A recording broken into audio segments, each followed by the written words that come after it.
Welcome to the Tech Panel. 1, 2, 3, 4. The podcast where tech minds meet. Oh, hey, before we get started today, don't forget to subscribe and ring that bell. Welcome to the Tech Panel, where we dive into the latest innovations, trends, and game changers shaping the world of business and technology. We're your hosts. I'm Sarah Bowers. And I'm Marvin.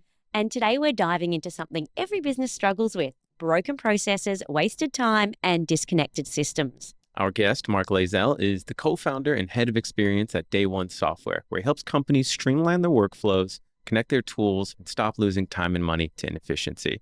With a background in Lean Six Sigma and business transformation, he's seen firsthand why so many businesses fail when trying to evolve, and more importantly, how to fix it.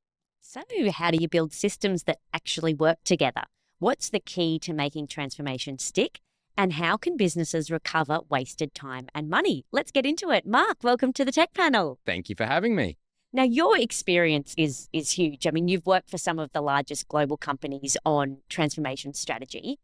You've started your own consultancy and now created Day One Software. I really want to know more about how you got here. So tell us where it all started.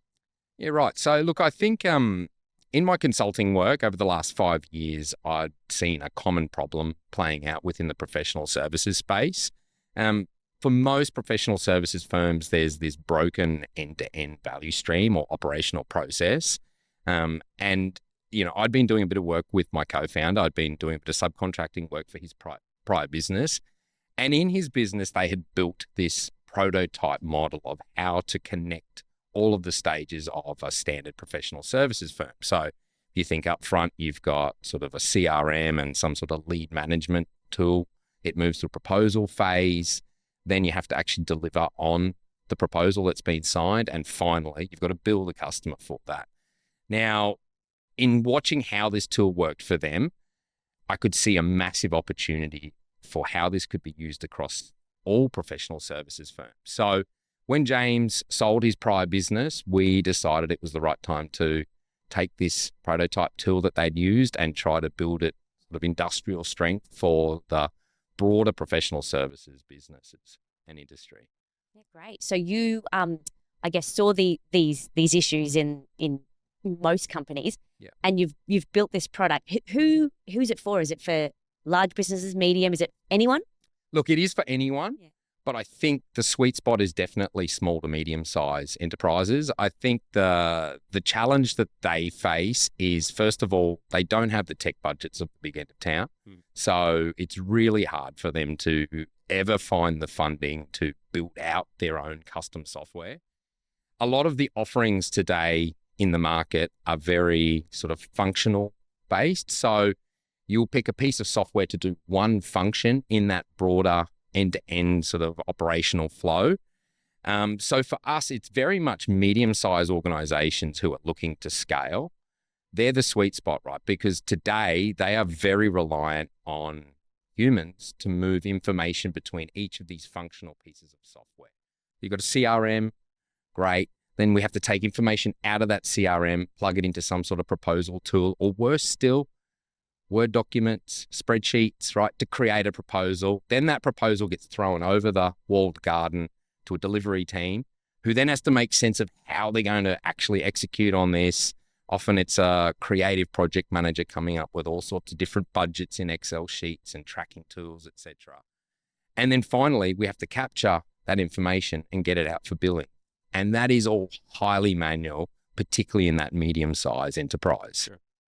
That makes sense. I think the unique offering here is what you're sort of describing is, as you described, an end-to-end solution. I think the unique value add there is that most of these businesses have no idea what those steps actually look like. They sort of start, they say, I have a proposal, I need to sell something. Okay, I need sales software. They go buy the sales software. Then they sell it and they're like, okay, now I need to get this to like my implementation team. Great.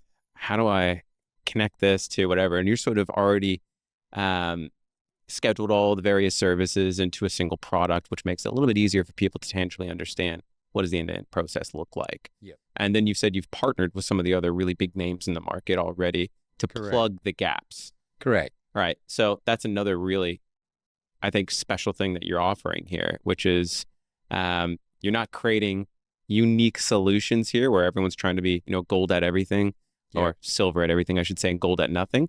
You're connecting from all the gold products out there in the market.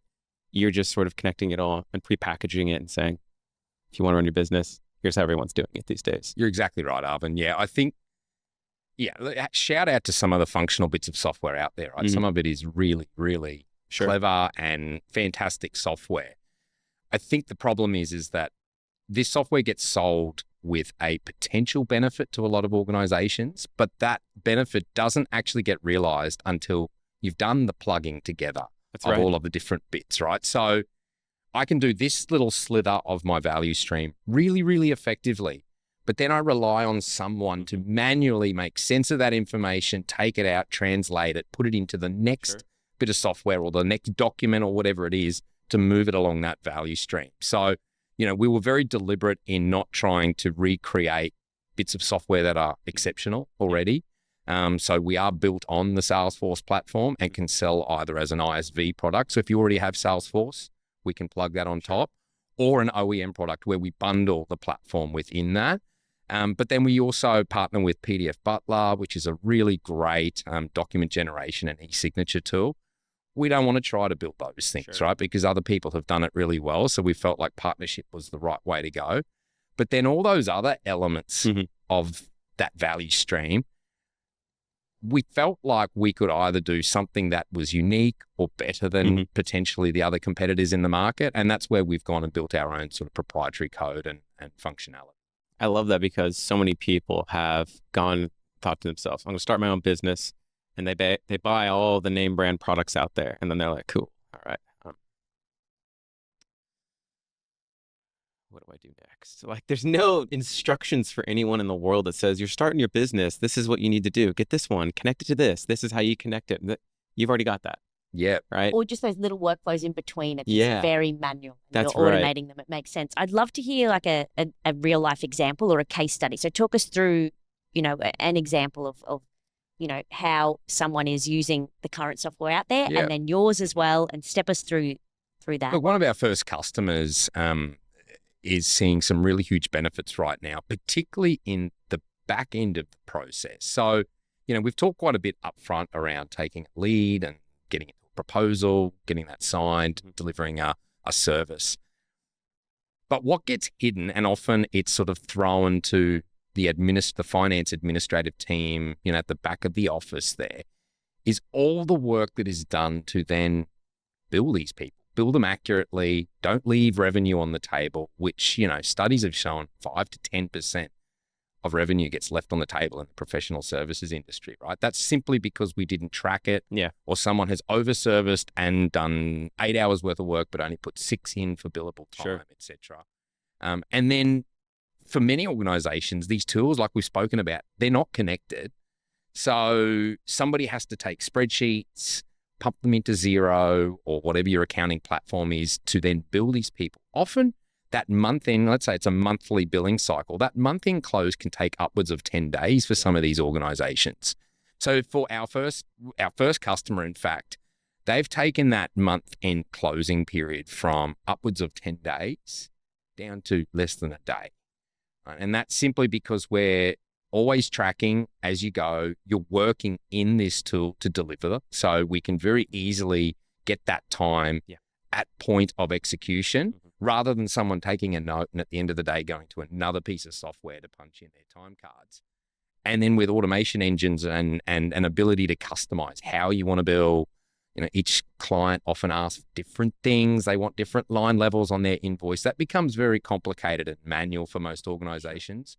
We can set that up at the point of proposal so that is an automated engine that just pumps out these invoices ready for review or some sort of approval process and can go out to customers. So that, they are literally closing their books less than 5 days now. So, effort-wise, massive reductions and just the ability to know, what did I do last month? What was my revenue? What were my costs? They get a really quick, very transparent view of what that is.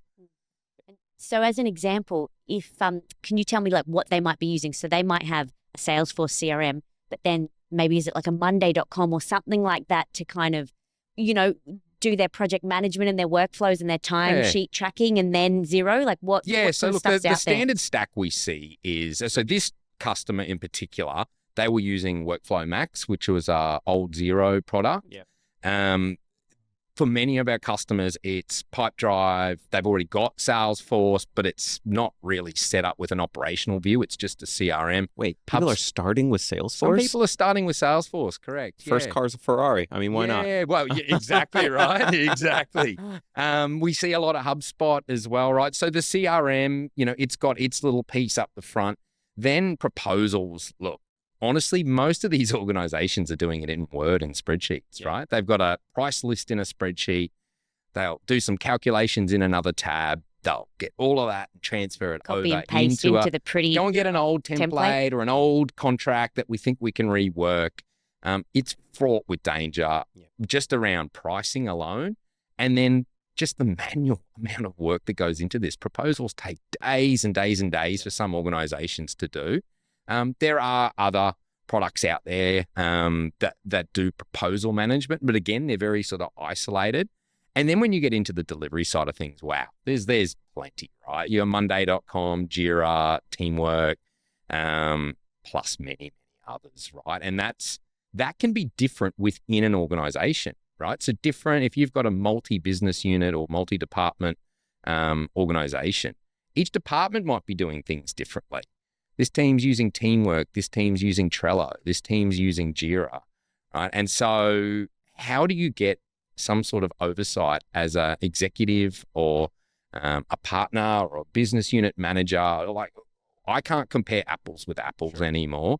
And then they have to move into timesheeting tools. And again, that you've got many timesheeting tools. Some of those that I just mentioned have timesheeting elements.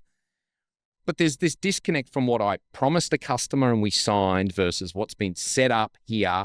The budgets all need to be manually tracked because often that's not flowing through to the next set of tools. So how do I know whether I'm blowing budget? How do I know whether I've got budget left to use that I could potentially do some extra work for the customer to exhaust that budget? And then it gets pumped out into often spreadsheets to be passed to, like I said before, an admin team that then go and punch this stuff out in the accounting software. So look, there's a lot of tools. There's a myriad of tools that they're using.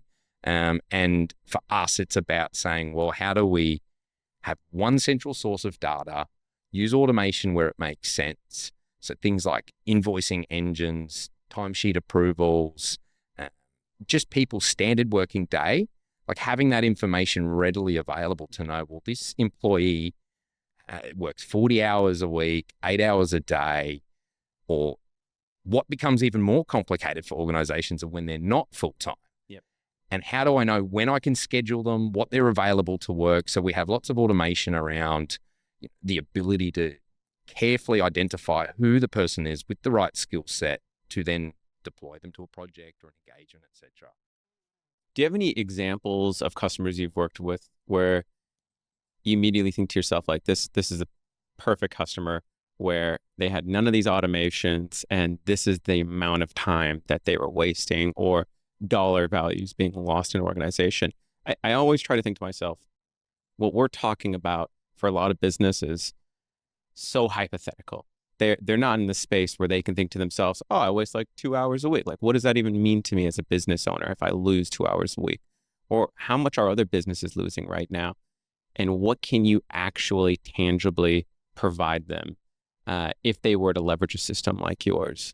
Yeah, so look, it's early days for us, Alvin. The product was just deployed in July last year. We're actually going through the process of studying our customer base right now to get some good numbers on that. But I can give sort of some less scientific numbers at this stage around what they're saving. So we know that in the proposal phase, as I said before, that could take days and days to get a proposal out. Yep.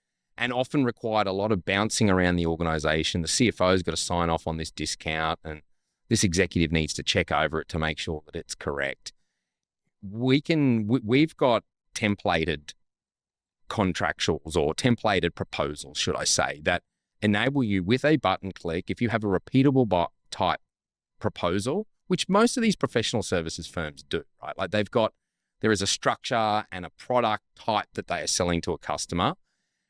we can do that with a button click, right? So you can literally button click and have the entire structure of this thing, the different phases of the project, what's being delivered, the tasks required to deliver on those scope items within hours, right? So that can take you from 3 or 4 days to hours. It then has intelligent approval mechanisms within the tool so that if you've got delegated authorities, for instance, where something over a certain dollar amount needs to go up to a higher to sign off, that's just automatically triggered in the system before you can send it off for signing. Document generation and e-signature, right? Like we use that a bit today and it's becoming more and more popular, but you'd be surprised how many are still wet signatures. Literally sending this off, someone has to print it out, sign it, scan it, send it back, and then it doesn't get filed.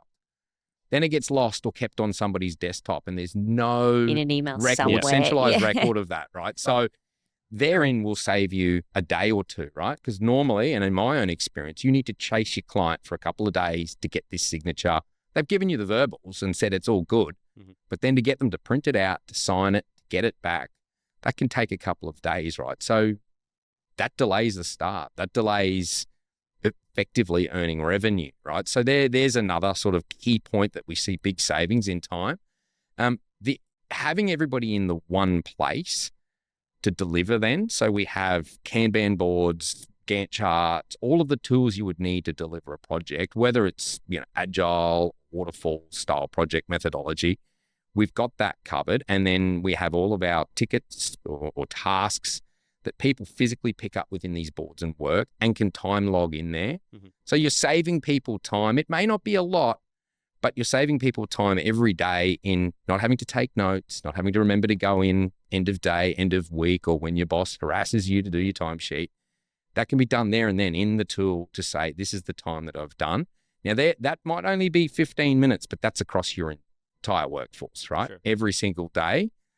And then the big bit there that it saves you is the leakage, the revenue leakage, right? Where we spoke about that before. 5 to 10% of revenue gets left on the table because people just don't bill it properly or put it into the system. And then finally, look, the big one that we're seeing that we do have quite a bit of quantification around now is the invoice generation, the invoice approvals, the sending of those invoices. And we have a 2-way integration with accounting platforms. So we can then send it, pass it to the accounting platform. So nothing gets done in the accounting platform anymore as far as invoicing. It's all done within our engine, but it passes all those line level details to the accounting platform with all the GL codes, sends it to the right chart of accounts, and can then circle back to say, was this thing paid or not? So we can then, in project status reports or whatever, very easily surface for a client, you've got 3 bills, you've paid 1, you've got 2 overdue, you've got another one about to come. So that saves finance teams a heap of time. I've worn a project manager cap in the past. In a smaller to medium-sized professional services firm, that task either goes to a finance person, an accounts person, or the project manager. There's so much wasted time in chasing up collections on bills that aren't paid. That's not even what I'm here to do, right? I'm here to deliver a service, but now I'm having to harass you for payment of the bills that we've sent you. So there's some big savings. Look, in a couple of months' time, if you'd asked me that question, I'd have some hard numbers for you, Arvin. But yeah, right now we're going through that process, being sort of a year and 9 months into the product. I mean, to me, it's clear to see the return on investment because you can see the time saved. Correct. And especially if you're tracking, your timesheet tracking and tracking hours and things like that, which I know a lot of businesses, are moving towards, just really, figuring out how long everyone is spending on each task, and you've got that data. I mean, it's really obvious to see it saves time. Time is money. Yep. But where can those businesses be then using that time? Are you sort of advising on how they can be better using that time then, rather than, I guess, if it saves admin time, is it then a job that's out of that business where they save money, or are they then going to use that time to generate more sales? Look, I think it largely depends on the business, the state of the business, what their kind of short to medium term goals are as well. So an organization that's growing, they can very easily redeploy that person to something that's more value added, right? At the end of the day, the whole goal of Lean Six Sigma and Lean in particular is not about taking people out of the equation. It's about getting rid of low value work. And low value work, there's a lot of studies that show that that actually has a direct impact on people's, the employee engagement and interest in their job. If I'm doing something that I'm like, man, a machine could do this, you don't feel very valued and you don't feel excited to come to work, right? So the point of it really is to free people up from those sort of somewhat repetitive, monotonous manual tasks to redeploy them to something that's more valuable for the customer. So if you're growing, then there's a very good chance you can redeploy those people. It's probably not popular, but if you're struggling and looking for cost out, then you know what decision they're probably going to make. And it's unfortunate, but again, it's about business survival. And these are the decisions that every business at some point has to make. So, I'd like to say that it's always about redeployment and, nice, happy, fluffy things. But the reality is some organizations will take that as an opportunity to cost cut. And that will be because of their strategic direction at that point. And I think that's every business is going to go through that as Correct. technology and as AI develops.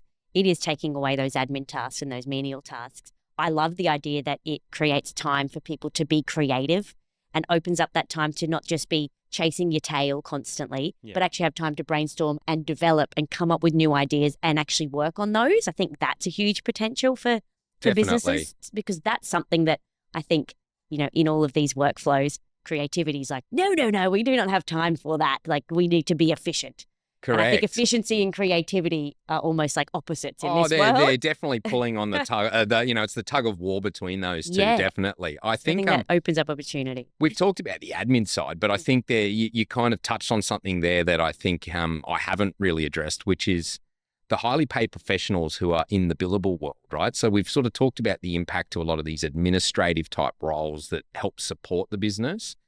But if you think professional services, these people are highly paid professionals, right? They are there for the purpose of billable hours. And yet you'll find that there's one of two things that happen around all of these manual tasks. Either it takes away from their billable hours per day, let's say 8-hour day, they might be spending an hour a day in various meetings that have been called because we need to understand certain data or help with a proposal, pre-sales, try to make sense of timesheets, invoicing, just doing my own manual work. Or if it isn't taking away, it's added on top of the 8 hours and these people are taking it home with them and doing it on their laptops, which is also not a good outcome, right? People need to be able to switch off, shut their computer and go home. So what it affords them is effectively to get them back to what they do best. And that gives them time to do really good service, to be creative, to, provide to their customers more than what they were able to today. Focus on their they're niche for. skill set, their experience rather than the things that they just have to do as part of the job. Exactly. Yeah. I couldn't agree more. I work with plenty of staff at our company, and the unfortunate truth of running a company is that you're going to have some sort of monotonous task that's repetitive, that absolutely should be automated. And it's something where people got to chase things down. And the second you have any of these tasks, as small and inconsequential as it may seem at face value, whenever you have something else in your business where there's a problem, say, we didn't chase it up with the customer, it led to bad feedback, you always wonder yourself, how did that happen? Well, if you had an hour back in their day for every single one of these people, they probably could have addressed that or prevented that problem from occurring. Correct. People always think to themselves, if I had all this time, I could just start a new project. And it's like, it doesn't have to be pie in the sky. You don't have to be a creator with all your time. You could just be maximizing the potential out of your staff on the existing processes. Exactly. Right. And I think a lot of people take that for granted. And, I've had these exercises with other businesses as well. You're like, you should buy this piece of software because it'll give you so much time. And they're like, what do I need that time for? And it's like, I have no idea why I have to explain this to you. Everyone sort of thinks to themselves, we're good. You know what I mean? But you can never point to any business and find no cracks in the way that things are running. So I'd love to see a company like yours in a system that could put time back in people's day. But I'd also love, more importantly, to be able to provide people tangible examples, right? I think that's the thing that a lot of people struggle with. Businesses, if you say, put time back in your day, they just wonder, what could I do with that time? So I'd be curious to see what you could do in that space. Maybe that's like V2 or something Yeah, coming talk out. to you in 6 months' time and you call me can- back in 6 months and I'll give you the data, Exactly right? right. Yeah. No, but it's really interesting you say that, right? Because there is a little bit of a paradox around that a lot of these organizations are themselves advising businesses on how to be better. Mhm. And yet internally, sometimes it's the hamster on the wheel kind of running within their own organization. And these are very, very good, highly skilled organizations that provide excellent services to their customers. But that ability to reflect in and realize that often I'm not operating the way that I advise others to do this. And this spans, I find that so common. it Yeah. is scarily common. And look, I've been there myself, right? Where you're so busy because you're chasing billable. Yeah. I don't have the time to invest in trying to fix up. I know that it's not working well. I know that it could be better. But I need to chase the next client. I need to chase the next billable hour, right? I've got stuff to do. So you focus on that and you deprioritize then your own business. And I think it only becomes really obvious when you sort of crack that 20, 30, 40 people organization where all of a sudden they're realizing each increment of growth is requiring more and more manual work to make the machine kind of run. And that's, that's definitely something that I've witnessed. I've lived that experience myself. And I know that with a lot of our customers and potential customers, that's definitely the problem. Many of them know that it's not good, but have not taken the time to understand exactly where it's not good and, are just looking for a solution that will help them get there quickly. And the tech first kind of approach isn't always the best approach, right? Just throwing more software at something doesn't really get you the benefits that often you're told you will get. And so there's this element of cynicism, annoyance that I've paid all this money for all this stuff. Trained everyone on these Trained new everyone processes. on these new tools and we're Yeah. only 5% better. I thought I'd be 50% better, right? And I think that's really, that's at the core of what we're trying to solve. Yeah. Well, you touched on it there, but in terms of, day one software, are you tailoring it for each business or is it pretty much a one size fits all approach and then you just at the back end do that? Or how does it work from a client perspective? So no, definitely not a one size fits all. My background is process. So it's very much built around, process flexibility and the ability to customize and be agile around how you do these processes. So I think one of the problems with throwing software at an organization is, and in my experience and also a lot of my consulting work, what I've seen is that you're told a benefit that you will achieve, but you will only come close to achieving that if you do it their way. Now, if you go high enough up, and this might be controversial, right? If you take it up to a high enough level, all professional services operate the same. And I know that might be controversial, right? The legal firm will not see themselves the same as the engineering firm and the advertising and PR firm. Explain a little bit more there. But they are, right? So if you think of the concept of a widget moving through the value chain, right? It doesn't matter what the service is. At a high enough level, you need to find prospects. You need to get proposals out and line up some sort of product fit with the customer need or prospect need. You need to get that proposal executed. You then need to kind of deliver on that. And then you have to keep like this is a time and material type business, right? It's, there are fixed price models and we account for that. But if you think most of this is about people's time going into the delivery and being able to track that time, you have to track that and then bill it. Now, I don't care if you're a legal firm or you're an engineering firm or you're a marketing firm or you're an IT services, that's your model, right? Like that ultimately is the high model. But then when you get deeper into the weeds, they will have very logical reasons why that doesn't look the same when you start to go into the lower level process. So the design of our product was, first of all, okay, that top level, that doesn't change, right? That is effectively our value stream that we've created. But we've built a lot of intelligent configuration. It's all configurable. It's something that we will work with you in the implementation stage to understand what is your best process. Now, coming from a Lean Six Sigma background, I'll call out if something's not right. Sure. We'll say to you, have you thought about this? Is this really what you want to do? Do you want to have 5 approvals before a deal goes out? That seems like a lot of steps to take. And you'd be surprised. Organizations will go through 3, 4, 5 approvals before a deal goes out. So we'll challenge that. We'll try to help them smooth out the process, make it simpler, more streamlined. But then we can configure that to exactly how you want. If you don't want approvals on your timesheets, fine. If you need approvals and it has to go through some sort of hierarchy, we can do that as well.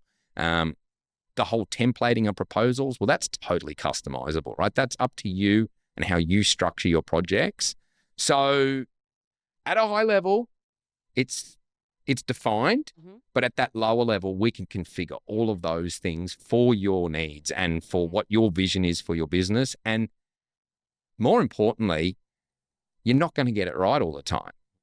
So having that configurability to then say, that's not quite working, and having the intelligence and the data and all the reporting that we can provide you around the bottlenecks enables you to then say, this process is really slow. We need to make it faster. And we can then reconfigure that for you to come up with whatever sort of process changes you want within that. So yeah, it's kind of 2 parts, right? The high level, they're all the same, but then at that lower level, they can look very, very different. And that's where we've got that ability to kind of configure it for your business. Yeah, so you come in and you consult, you almost like audit and consult with them first on how this will work.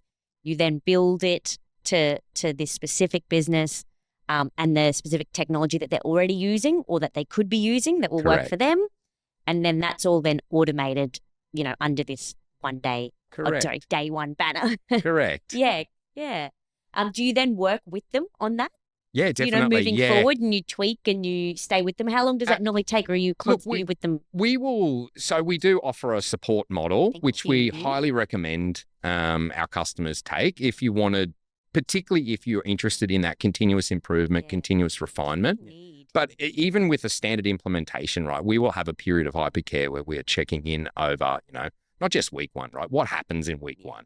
People are just trying to make sense of a system so we will check in with them periodically over the next few months to see what can be done. Is this working? Is this not working? So look, we really, particularly because of my background in consulting, we don't want to be a standard software company where we take your money and run, right? And no disrespect, but for a lot of organizations that works, right? It's a functional piece of software. I've given it to you.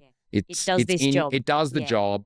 Okay, we don't need to check in with you again because we are taking that end-to-end view of your organization. We sort of have to partner with you, right? We can't just give you something and say, all right, well done, guys. Thanks for buying our software. Hope it all works for you. We do need to be very active in checking in. So look, it's definitely a part of my role in particular in the business to work closely with the organizations to see what's working, what's not working, what would you like to change. And we've thankfully built that sort of intelligence and that configuration into the system that we can make those changes quite easily. Yeah, great. I've got a question for you, but we'll have to follow it up after we answer this one. So we're giving our users the ability to raise questions.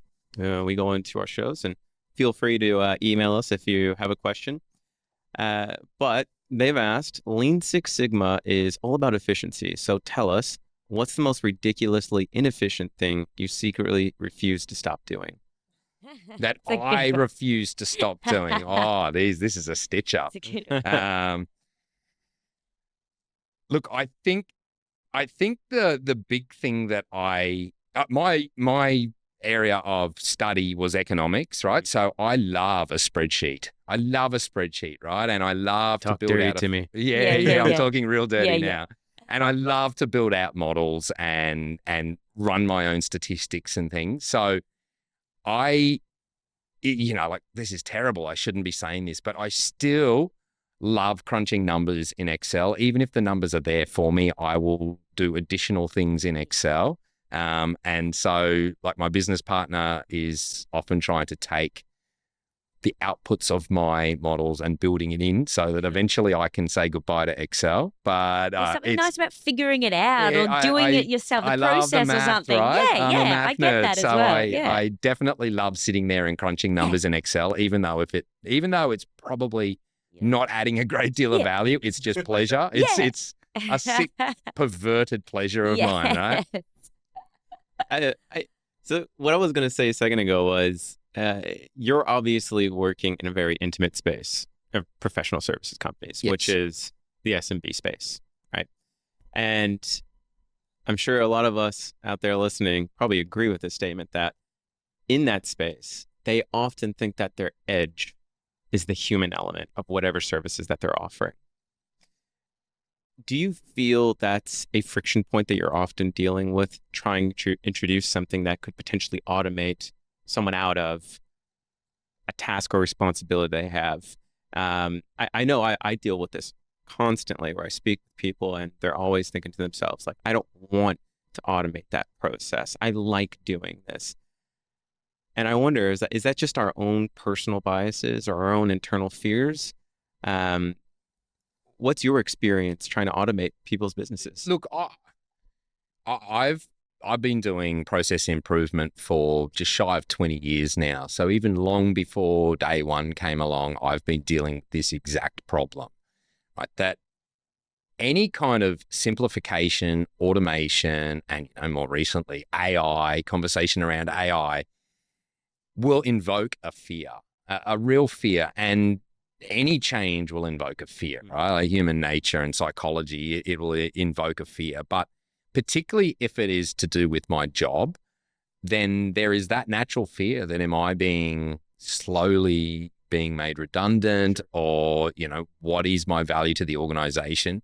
The thing I think with where we're targeting with day one and professional services in particular is we don't at any point in time pretend to know what the service is that you're delivering, right? If you're in engineering services, well, I'm not an engineer, right? If you're a legal professional, well, I'm not a lawyer, right? That's the part of the human interaction that's actually valued and that a customer pays for, not the timesheeting, not the proposal delivery, the development. So we very deliberately take these tasks that are behind the scenes, right? Like I talked about the hamster on the wheel before. These are the hamster on the wheel kind of tasks within the organization, with the whole goal of getting you back that time to spend with your customer to do a better job, do more work, find new projects, make more money, whatever it might be. So I think that the friction is not as great in our world because a lot of what we're doing is actually getting these people back to what they were hired to do. Sure. There will be impacts to some administrative groups that, will naturally create some fear for them. And it will depend on, the organization and what their views are on moving forward.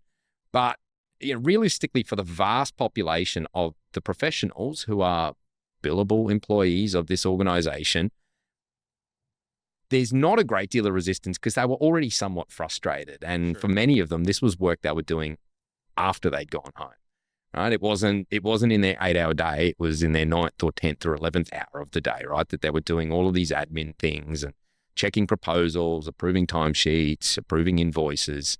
So look, we haven't had a lot of pushback, but it really will depend on the organization. And if they've got 20 admin people, well, I'm sure it will be a very different conversation with that organization. And there will probably be a lot more friction and noise than an organization that runs with 2, 3, 4 admin people, right? They can probably redeploy them to other things quite easily. So let me reconfigure that question. The other version of objections that I deal with, I'm sure you have as well, is it seems to be working for us. Why do we need to change it if it looks like it's good? It's just people being adverse to change. Like, Yeah. like a lot of people don't like change. Some of us do. I like it. You like Love it. it. You probably love I it love because it. you're always I improving. love it. Yeah, me too. It's like, this is great. But a lot of people don't. Yep. So there's probably just that pushback on change, right, as Yep. well.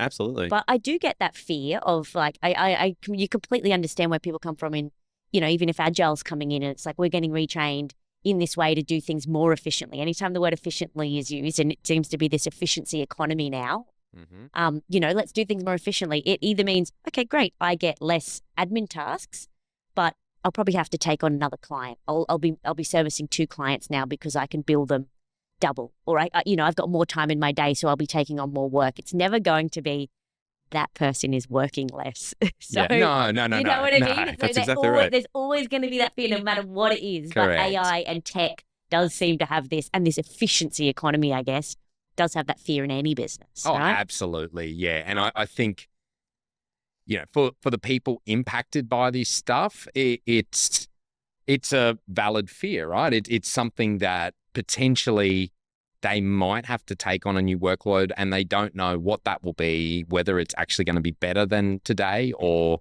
okay, I don't have admin tasks, but now I've got a whole second client. Yeah. And I'm still working 11 or 12 hours a day. Yeah. But to some degree, there's another market force here that kind of is mitigating, particularly for executives within professional services firms, mitigating that fear or that friction that you would see. And that's the fact that things like AI are making the whole market so much more competitive, right? Price is now becoming quite a sensitive sort of area for professional services. There's, I think, 16,000 odd small and medium-sized professional services firms in Australia, all trying to nip at the heels at the big end of town. Mhm. And the big end of town sometimes has a bit of a stench about it these days as well. So there's this unusual market force where this group here now has been given the opportunity to go for deals that maybe they were never considered for in the past. And there's competition that's playing out. So you talk to CFOs and they're worried about margins. They're worried about price control and making sure that we're pricing things appropriately, and that, sales teams that hand out discounts that aren't being really properly managed, and all of a sudden our margin has taken a massive hit. These tools, I think, are seen as ways of strengthening your business, setting yourselves up for the future, and actually enabling you to compete. Sure. Right? If you don't play with some of these costs and you don't start actively stripping them out, questions there as to whether you exist in 5 years' time, right? Do you have to sell your business? Do you have to close down? Like, are you able to make the kind of returns that you want to make in your organization? So I think we've got definite headwinds, and there'll always be the headwind of change and people not liking it. But I think there's tailwinds as well for us, that a lot of organizations are now realizing that there is a lot of waste in our business. It's been hidden because we've been making good money in the past. Now there's more competition within the market, and we have to be sharp on price. If we're going to get those deals, we have to be sharp on price. And if you don't want to give up margin, then you're going to have to start addressing that cost line, Sure. right? Obviously, given that you're touching on a wide range of various areas of the business and improvement, what's sort of like the one area you're like, guys, if we're going to pitch this, this is where you start, because this is where the leaks often occur in the organization. Yeah. Where's like, this is where we focus, or what should other companies be thinking? Okay, so I'll give you a bit of a view on the way we see our product. We see our product as what we call a hub and spoke product. Mhm. And the hub, which will be the answer to your question, is actually the proposal. Everything goes wrong at the proposal, right? So if you think about all the things we've spoken about so far, if you don't get the structure of that right, you don't get the pricing of that right, you don't get the right resources on this project, you don't set reasonable timeframes for when it can be delivered, you don't have a view of what my team's demand is, whether I've got capacity, I'm over capacity, under capacity, can I do this project faster, do I need to slow this down? Everything goes wrong at that point, right? So you have customers who are being told things that you're not delivering. Sure. You have delivery teams that aren't quite sure exactly what it is they are supposed to be delivering. You get scope creep, right? Because a customer will very quickly work out that you're not exactly clear on what it is you're delivering, and they will try to squeeze a bit more in every single time. And then you end up with all the invoicing problems that occur as a result of that. Sure. Not even then considering the fact that if you don't have this all integrated into a central sort of repository of information, you can't get intelligence and data then after the fact to do retros and work out, where did we go wrong? What's happened? Do we need to allow more time? Have we put too much time into this and we're non-competitive with other competitors in the market, right?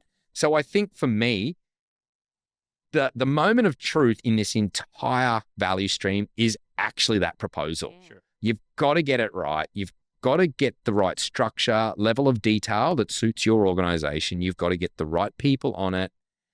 And you've got to have that clearly articulated for your customer to manage the risks of scope creep, et cetera, et cetera. And then by having it all there and all in one system, I can then track this stuff along those lines that I've structured up in the proposal. It just so happens that you believe the one area that every company should be focusing on is the most complex part. Go figure. And that's why we're proud There's that we so many spent a elements to lot it. of time developing and designing that bit, because we felt like that was where it all fell over, right? And in fact, that's a bit of a gap, even if you look out in the market at some of our competitors, that gap between proposal to delivery is still a bit of a void, right? There's plenty of tools that play in that delivery space, and they're good tools. But that transition from salesperson to what am I selling you, to what exactly are we going to deliver you? And that's an interface that sort of should happen between sales and delivery. It doesn't always. You let the salesperson do it all up front, you're going to get a delivery team that aren't real happy. Yeah. And if you let the delivery team do it all, then you're probably leaving revenue on the table, because they're going to not necessarily see the opportunities to get the maximum revenue. They're probably not incentivized on revenue, right? They're just about time and scope. Yep. So that kind of transition, it breaks down. And it breaks down even with the architecture of a lot of organizations today. That tech architecture just doesn't support that transition between the two teams, and then properly tracking that throughout the delivery of the service.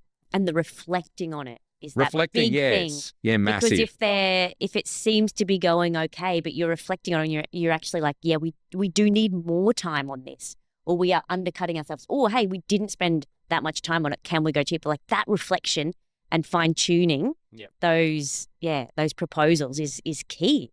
Definitely. Yeah. Yeah, definitely. That's great that you capture all of that. Very interesting. I'd love for any business out there to just be able to flick a switch and see like how much time they gave customers for free, and then just look at the end of the year, like how many hours were spent multiplied by that dollar value, and just be like probably close to like $100,000 average business that you deal with. And those are like the SMB space. We're not even talking about like The big end, yeah. That's exactly right. Well, that whole pre-sales is a bit of a sinkhole of time for people, right? So we very deliberately built out this concept of customer lifetime value, in which case we ask our salespeople, our delivery people, anyone who is working on the proposal, to actually log their time in sort of a non-billable state as well, so that you've got a really accurate view of what was the true value of this engagement. So, let's give an example. I've got $100,000 deal, so many, hours of work here to get up to that number. But a lot of organizations don't realize you spent $15,000 just trying to get the deal. Yeah. Well, the net value of that thing is only $85,000 now, right? And does that meet your margins? Is that appropriate for your business? So having that full view of, well, when I'm doing this pre-sales work, I need a way to be able to capture that. So the concept of customer lifetime value is a really important one in our platform as well, which gives you, again, a bit more of a true view of, well, what is this customer worth? Do I have to spend weeks and weeks and weeks of my time just to get them to a proposal? Sure. In which case that has to be netted out of all the work that we've done for them. The revenue part doesn't start from when they sign the contract. It starts from when you first start talking about that contract. And so, there's a lot of little sinkholes in the organization that realistically, if you're not tracking and measuring it, you don't know. You really don't know how much is being lost. You're playing on so many different parts. My mind goes straight back now to like the psychology of running a sales organization and starting the business believing that this is what the product is worth, so this is what you should sell it for. And then after that, devaluing by offering countless free services to a customer after that. You're just evaluating yourself, and you're not holding yourself accountable to your own values at the same time. Exactly. And how's a customer going to respect you if you don't respect yourself? They're always Exactly. going to want to pull more out of you. Yeah. It is so hard as well in a servicing industry as well. That idea of like your hourly rate or your billable hours and things like that, because all of that pre-pitch, pre-sales proposal sort of time has to be built into it. But clients are so, I find in my industry, clients are so picky. Oh, can we get that down? Oh, why does it cost that much? But it's like, because there's so much more to it. Yeah, that's exactly right. It is so hard to actually They only to see front of manage all shop, of right? that. They don't see back of shop an and what's hourly going rate for on. that. Yeah. But I am actually pitching this much time to get you there. Yeah, and that's where I think that reflecting and having that data and actually tracking it. In terms of time tracking, how does day one actually do that in automations? Does it look at the applications you're in? Is it like that sort of time tracking? How does it work? No, because the work that, like the professional services industry is vast, and we've talked about the different subsegments, and there's many, many more that sit within that group. What we have done right now is built out, I guess, a parent-child structure. So if you think you've got a contract, you've then got multiple phases within any sort of project that you're doing. It might be kickoff and initiation, design, deliver, etc. And then within those, there will be key sort of deliverables, things that I will outputs, let's say, that I will give you as part of each of those phases. And those outputs will then have a series of tasks, more micro level things that need to be done to deliver those. We've then built out that structure, and you can visualize it with Kanban boards or whatever, or Gantt charts, however you like to operate, where we will then enable you to assign that work to your team. So on some of these jobs, it's one person. It's easy, right? But for particularly in technology space, you might have 2, 3 devs, a project manager. There's different tasks and responsibilities in a small group. You can allocate those, and we've got tools to help you with that resourcing to see what people's availability is, what they can do. And then while they're doing those tasks, we can very easily track the time. So, they can either manually put it in against the card or the task, or we can automate that. But the problem with that is, unless you are then opening it, looking at it, keeping that thing open, how do we get a real register of the time that's being done on this particular task? Now, AI offers some really cool possibilities in the future for us, and it's definitely, we're doing a lot of research in that AI space around how we can use that. But right now, it's more about streamlining than automation when it comes to that time tracking. It's trying to get people to track their time at the moment that they're doing the work. In one application. One place. So you don't have to go back to Jira or Monday or whatever else it is, or Trello, and track it in that. And then go, I'm done this task. I've done this task. And then go tick that off on the other task. Yeah. I've got to go to another piece of software. With, and then and then I don't track it. Or then at the end of the day, oh fuck, I have to put that in there. And Well, so or if you're like one, me, I've got this dirty notebook of all these little things that I've written down. Yeah. And then come end of week, I have to sit there and plug it all in. Which is manual and ridiculous, right? Yeah, and it definitely. adds, like, that's what I found when technology gets implemented and they think it's going to be quicker. But I'm spending all this time actually tracking. I've spent like 20 minutes trying to track my time. Like, where'd that time go? Should I add another column in there to be like 20 minutes of time tracking? And you can see then with that exact example you've given where the revenue leakage comes in then, right? Yeah. I didn't make a note of that task today. I didn't make it, or I put down 4 hours and then I got a phone call and I went back and I did another 2 hours on it, but I forgot to go and add the 2 hours in there. There's 2 hours gone. And so that just creeps in when you've got people jumping between systems. Yeah.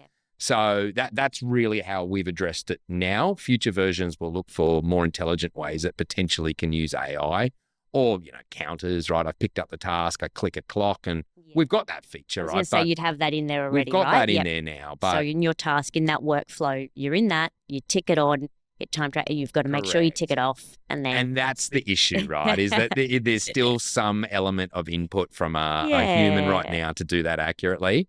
So, but I think with that structure, by taking it down to that micro level, you're not taking a guesstimate at a more macro kind of level where you're like, I think I did 4.5 hours today. Well, I can track that by each of these individual tasks. And if I have to add new tasks after the project is started, that's fine. You can add a new task. You can start tracking that as well.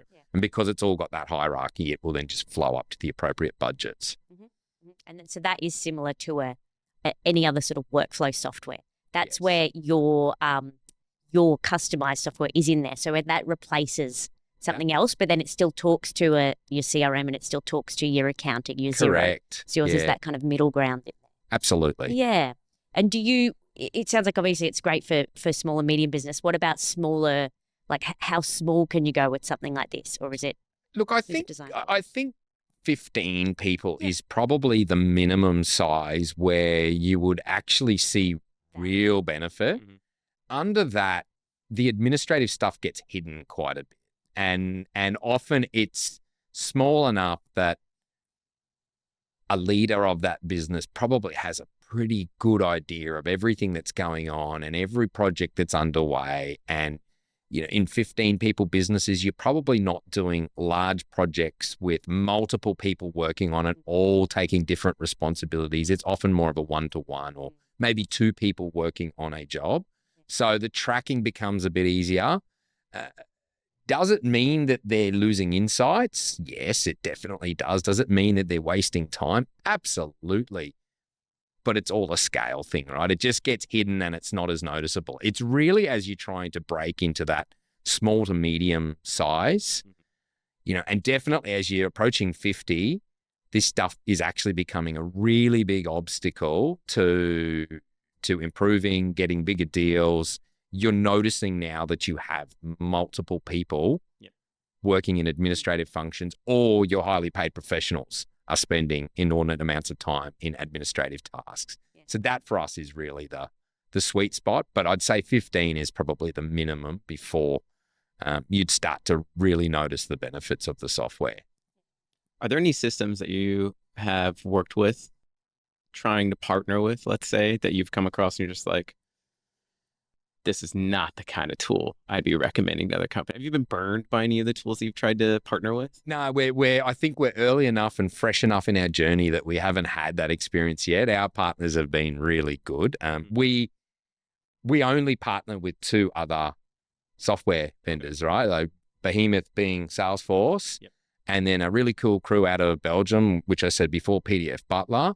And they're very innovative in their sort of doc generation and e-signature functionality. They've actually got a really cool tool that it enables you to connect through to your SharePoint or your Google Drive.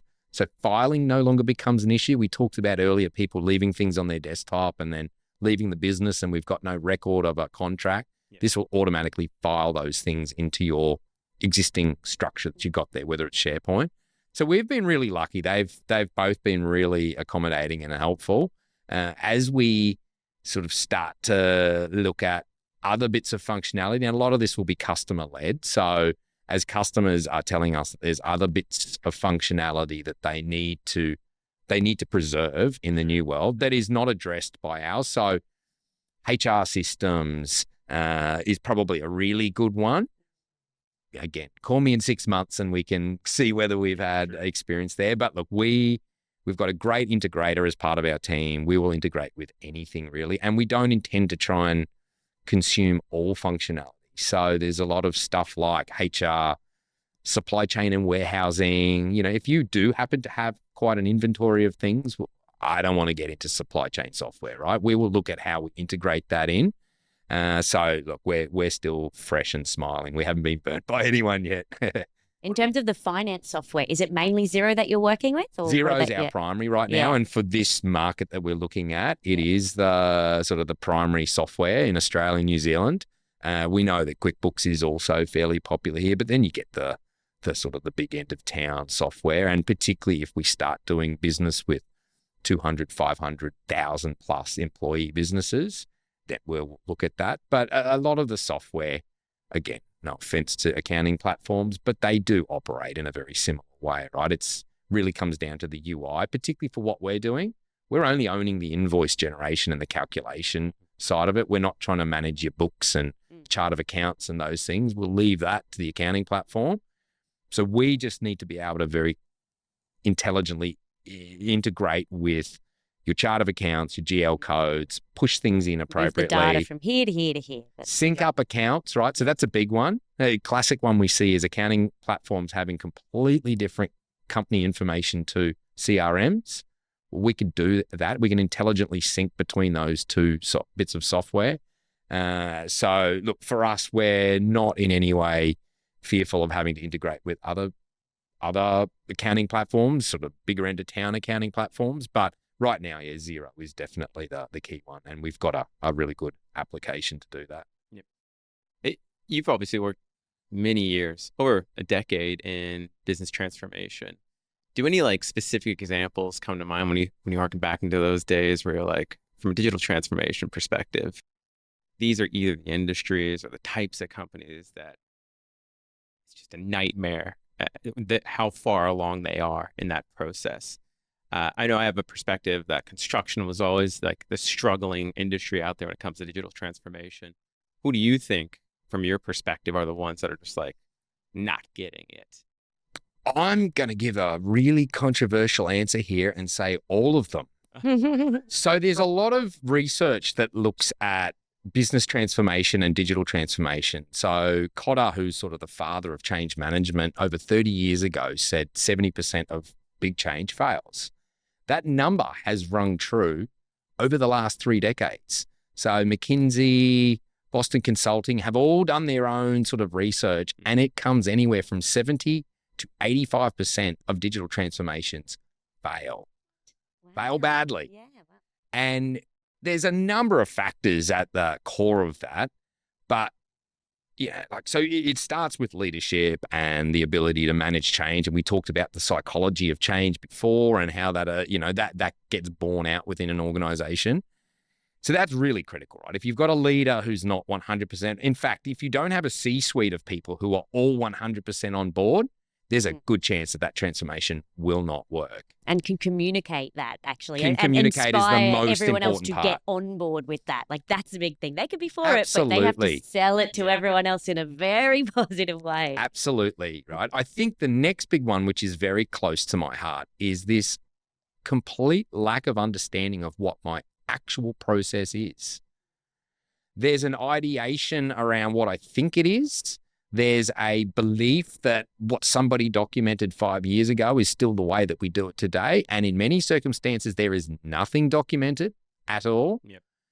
And that is not setting yourself up for success. Yep. So you need to actually really know how this thing is being done today. And to do that, you need your frontline staff to tell you. No manager will tell you what's going on.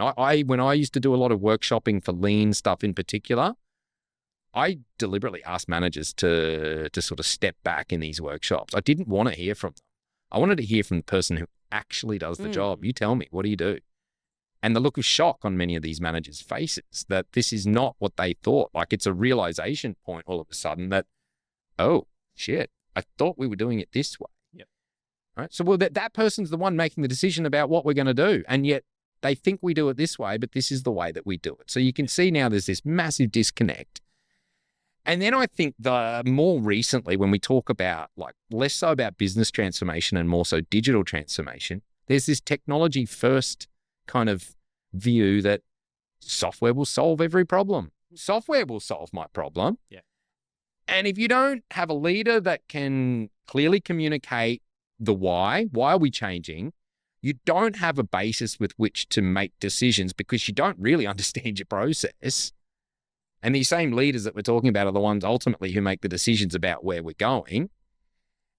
And then you have a vendor who comes and sells you the dream and says that you're going to get these benefits, but wait a minute, you're going to have to do it our way, not your way. Mm-hmm.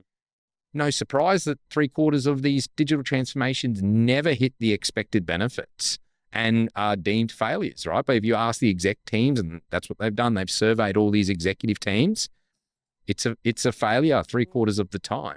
So I think if you can then take those three sort of root causes and tip them on the head and say, well, how do I address each of those three things? Then transformation can be a bit more reliably delivered. Yeah.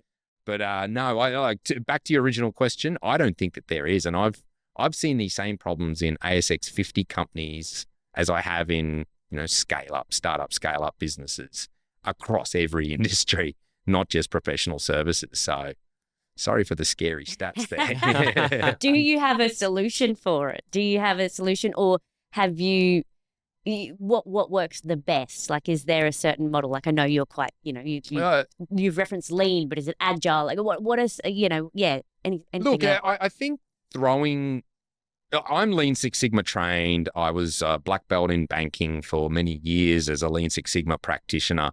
I do have a passion for process first, and I think that is a really important starting point, is just know your process. You need to know what is the experience of your customers, what is the experience of your staff, What do people value? What do people not value? Where is there just inherent waste, like manual tasks we've talked about a lot.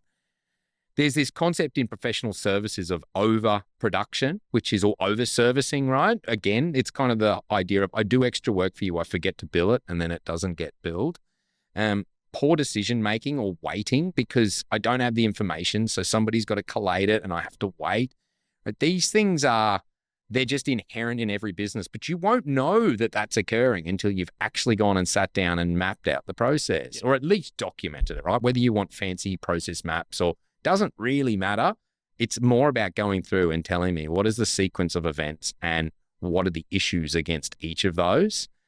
So how do you tackle that? Look, I think you could do it a number of ways. And there's so many tools, Lean Six Sigma being just one.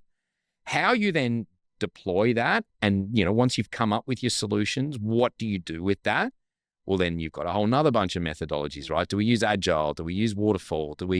Again, it's horses for courses, right? If you've got something where you're not quite sure where you're going and you need to test and learn, Agile is perfect, right? So software, where Agile was born out of is a great place for Agile because I actually don't know what my customer likes. And I don't know if my UI is perfect for them. And I don't know where there's going to be little buggy things that I've tested the hell out of this, but I'm not quite sure what the end user is going to feel.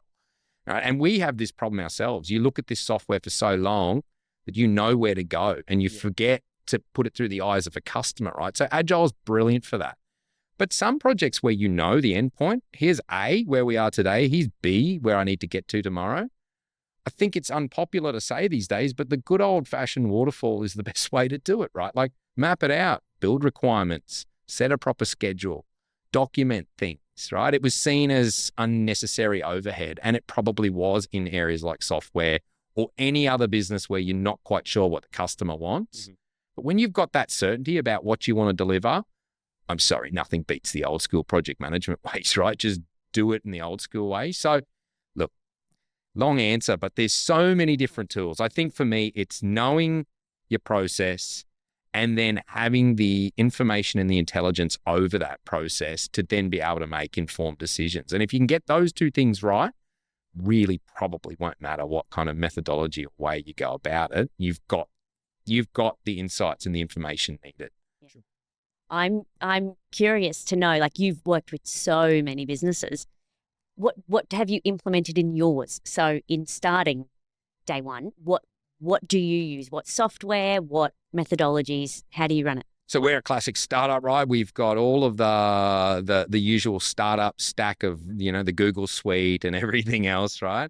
But I think the big thing that we look to implement in our particular world is ensuring that we don't just build stuff for the end customer, that we build our own non-functional software.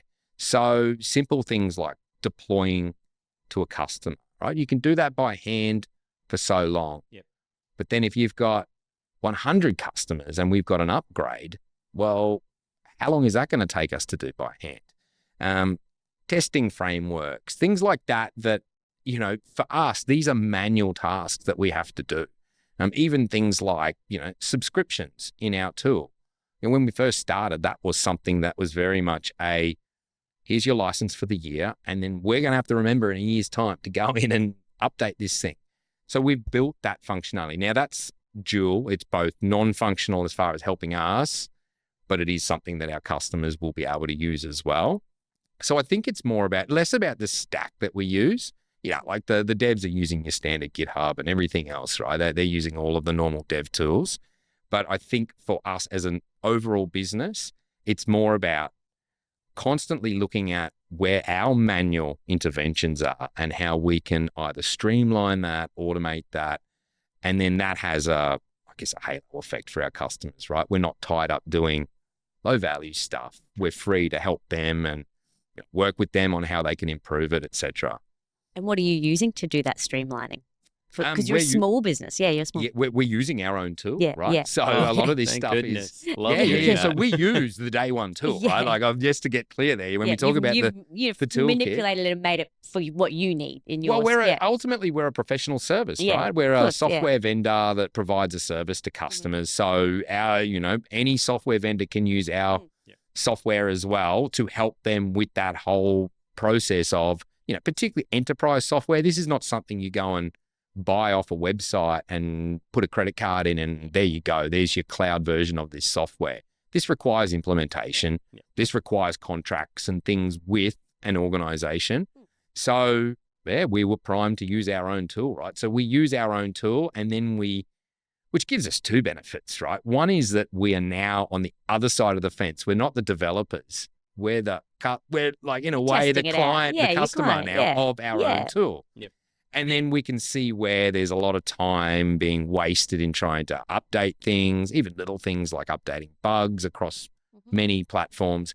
How do you do that, right? What's the most efficient way to update that stuff? And so, yeah, I think just living and breathing the tool every day helps you. And like my business partner and I are constantly on calls about, I think we could do this better. I don't like clicking through these. There's too many click throughs. I don't like it, right? So it's just this constant evolution. We're always evolving it. That's great. Yeah, that's really important, I think. And Yeah, the amount of absolutely. people, though, that probably wouldn't be using their own tool because it's not suitable for them. They've built it for someone else. But that's great that you've got that ability to do that.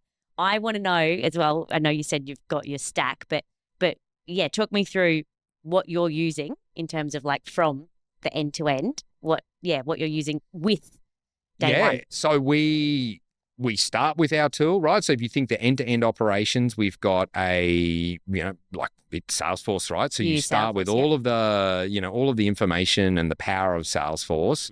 We push that through sort of a pipeline management part of our software, which enables you to then sort of take a prospect to some sort of potential opportunity or deal. That deal will go through sort of its normal stages and we can map those really visually or in reports or things like that. And then when it gets to the proposal, literally we are using the same tool we sell to our customers. We will build up our proposals. We'll work out licenses. We'll work out what implementation costs are. That all gets worked up in the tool. And then when it gets executed, we all have to go in and type in our time or, establish what licenses have actually been sold to the customer to bill them appropriately.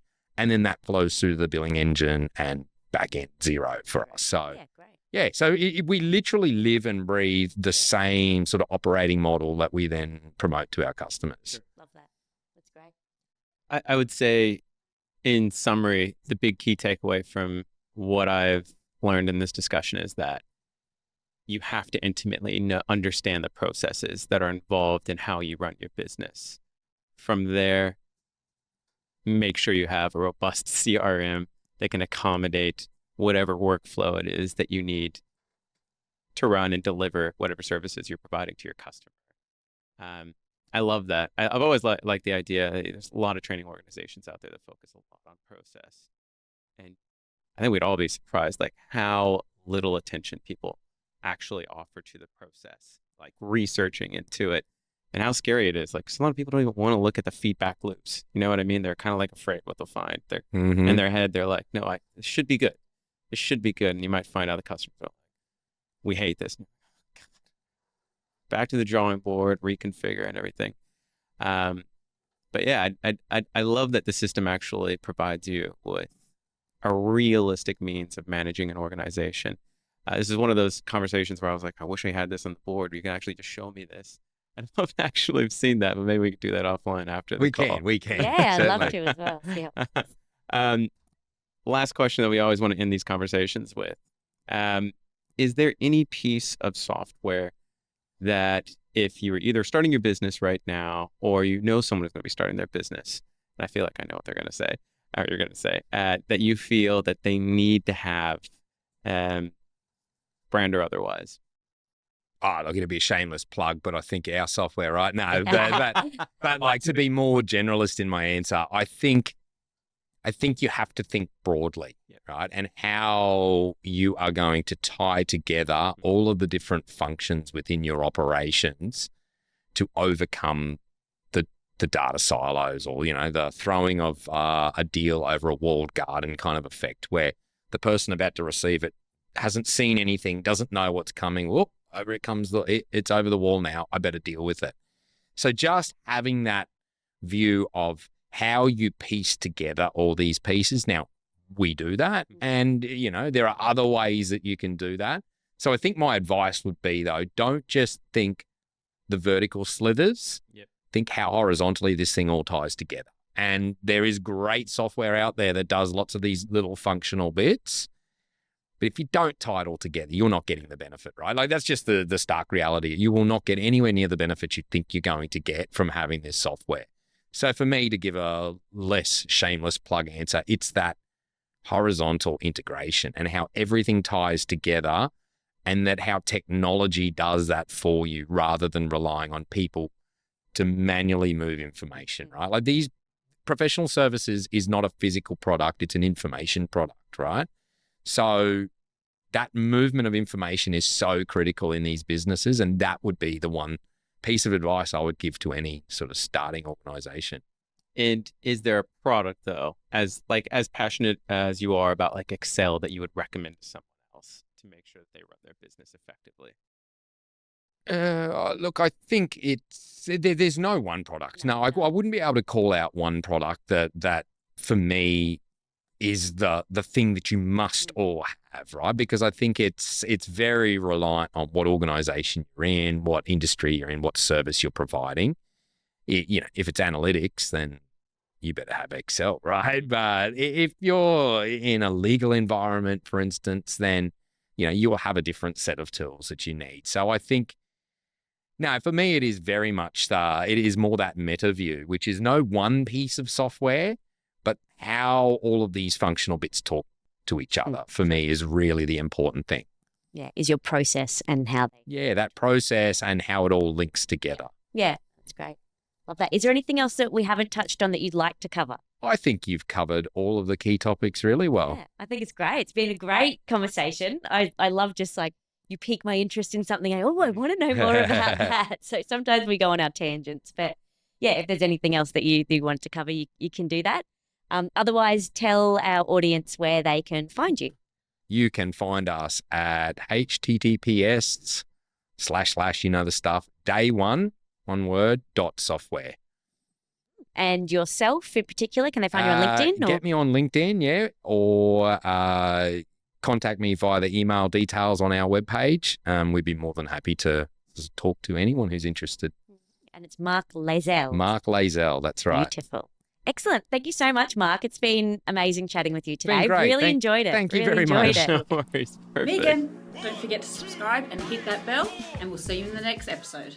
Thanks for tuning in to the Tech Panel. If you like what you heard, make sure to subscribe on YouTube and follow us on TikTok, Instagram, Facebook, and LinkedIn to stay connected. A big thank you to our major sponsor, TraffTrack, for powering today's episode, and join us again on the next episode of the Tech Panel, where tech minds meet.